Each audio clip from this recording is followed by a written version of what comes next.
The first video I ever posted on YouTube was called The Evolution of Anime, and it was pretty cool to see how anime has changed over the years and how anime looks like now compared to 5 years ago and even 10 years ago. Now, for anyone who does watch anime on a regular basis, it's pretty easy to define what it is. According to dictionary.com, anime is defined as a Japanese style of motion picture animation characterized by highly stylized, colorful art, futuristic settings, violence, and sexuality.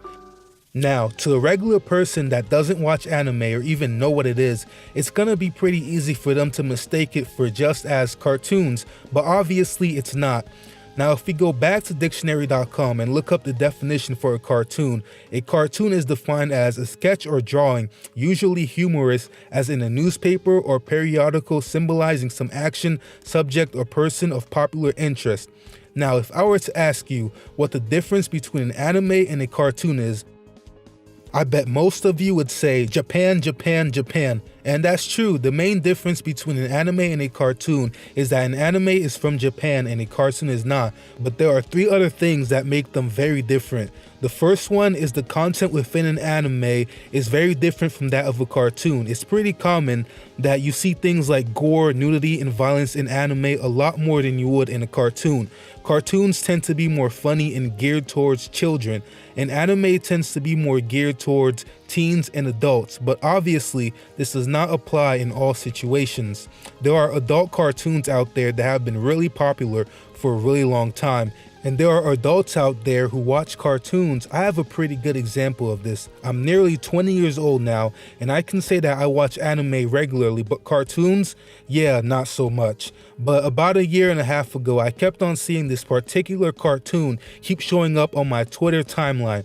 At first, I gave it no attention because I'm not about that cartoon life anymore. But after a while, I started seeing fan arts of this cartoon, fan-made videos, cosplay, and I just said, alright, that's it. Let me see what all the fuss is about. If you guys don't know, what I'm talking about is the miraculous ladybug.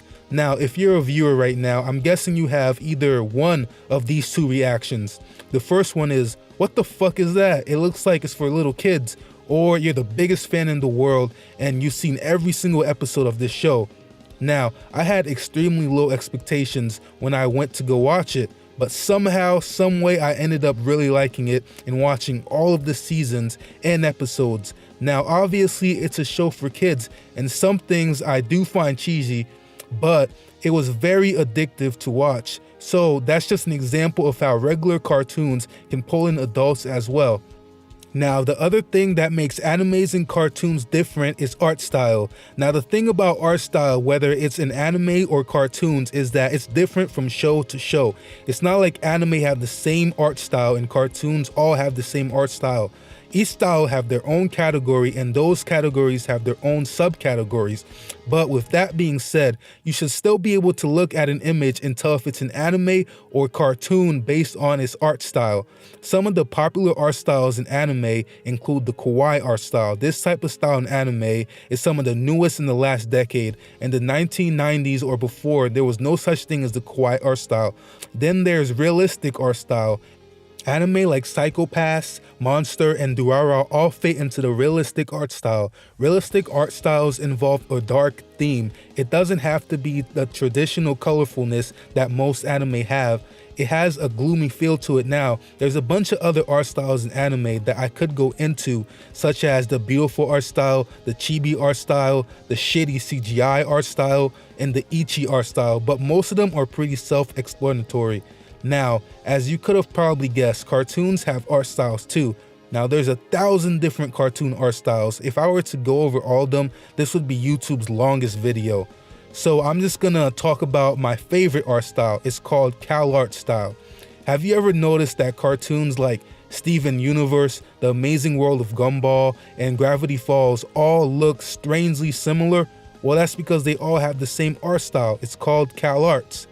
And you can tell that a lot of cartoons are adopting this art style because it really grabs your attention and is easy on the eyes. A lot of times, an anime, you can tell that 2 different animes were made by the same art studio just by the way the animation and art style looks.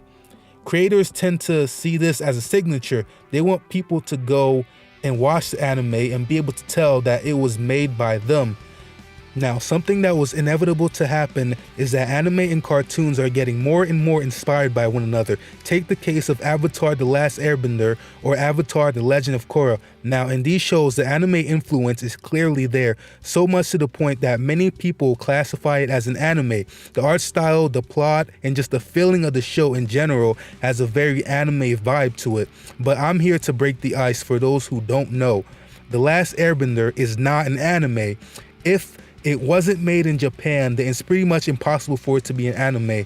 Now, there's no doubt about The Last Airbender and the fact that it's influenced by anime. It's written all over the show. The art style basically screams anime all over it, but it was made in America, therefore deemed impossible to be an anime. A cartoon that's even more influenced by an anime is the original Teen Titans. From the theme song to the plot, there's definitely an anime vibe there. Even the facial expressions that the characters make are eerily similar to anime characters. Sometimes you'll see the characters go into a more chibi form to express a comedic moment. Now, the final key difference between an anime and a cartoon is the source of origin. The majority of anime are adapted from a manga. If not a manga, then a light novel. While anime originals do happen, the main method in which an anime is made is from a manga. Now, in cartoons, you'll see a lot more originals than you'll see something get adapted from a book or older show. Cartoons are generally started from sketches, then developed into a storyboard, then the script is written, then everything is animated and voice actors are added. It was the absolute intention from the beginning of development for those drawings to become a cartoon. Manga are not necessarily like that. While I'm sure that every manga artist would love to see their work get turned into an anime, that's not always the case. But a manga can definitely get good sales and become popular without ever getting an anime. Now, as I mentioned earlier, what makes an anime mostly an anime is that it's made in Japan, but that doesn't mean that the biggest market for it is in Japan. Just like cartoons, anime fans can be pretty much found all over the world, from India to China to Europe. Anime can be found pretty much everywhere.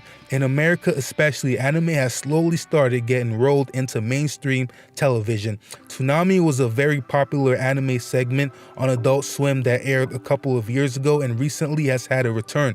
Also, Netflix itself has started airing anime. Netflix has recently started partnering with anime studios to create original anime, and they seem to be following through with their plans because Netflix original anime such as Castlevania and Devilman Crybaby have received positive reviews. So how long will this battle between anime and cartoons last? Well, in my opinion, there's no battle at all and no competition. They each have their own unique qualities which will make them enjoyable for years to come.